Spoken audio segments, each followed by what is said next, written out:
Donald Trump Vladimir Zelensky ಜಟಾಪಟಿ ನಡೆದಿದೆ. Zelensky ಪರವಾಗಿ bat ಬೀಸಿದ್ದಾರೆ ಆಸ್ಟ್ರೇಲಿಯಾದ ಪ್ರಧಾನಿ. ಉಕ್ರೇನ್ ಪರ ನಿಲ್ತೇವೆ ಅಂತ ಆಂಥೋನಿ ಅಲ್ಬನೀಸ್ ಹೇಳಿದ್ದಾರೆ. ಉಕ್ರೇನ್ ಜನರು 3 ವರ್ಷಗಳಿಂದ ಹೋರಾಡ್ತಾ ಇದ್ದಾರೆ. ಉಕ್ರೇನ್ ಪರ ನಿಲ್ತೀವಿ ನಾವು ಅಂತ ಆಸ್ಟ್ರೇಲಿಯಾ ಪ್ರಧಾನಿ ಅಲ್ಬನೀಸ್ ಹೇಳಿದ್ದಾರೆ.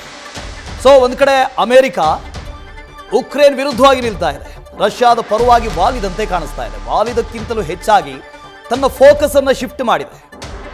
ಯುರೋಪ್ನಲ್ಲಿ ಏನು ನಡೀತಾ ಇದೆ ಅದರ ಬಗ್ಗೆ ಹೆಚ್ಚು ತಲೆಬಿಸಿ ಮಾಡಿಕೊಳ್ಳದೆ ಚೀನಾದ ಮೇಲೆ ಏನು ಟ್ರೇಡ್ ವಾರನ್ನು ಮಾಡ್ತಾ ಇದೆ ಆ ಕುರಿತಂತೆ ಅಮೆರಿಕ ತನ್ನ ಗಮನವನ್ನು ಹರಿಸಿದಂತೆ ಕಾಣಿಸ್ತಾ ಇದೆ. ಇದರ ಮಧ್ಯೆ ಮತ್ತೊಮ್ಮೆ ವಿಶ್ವ 2 ಟೀಮ್ಗಳಾಗಿ ಮಾರ್ಪಡ್ತಾ ಇದೆಯಾ ಅನ್ನೋದು ಕೂಡ ಡೌಟ್. ಯಾಕೆಂದರೆ ಆಸ್ಟ್ರೇಲಿಯಾದ ಪ್ರಧಾನಿ ಅಲ್ಬನೀಸ್ ಈಗ ಉಕ್ರೇನ್ನ ಪರವಾಗಿ ಮಾತನಾಡಿದ್ದಾರೆ.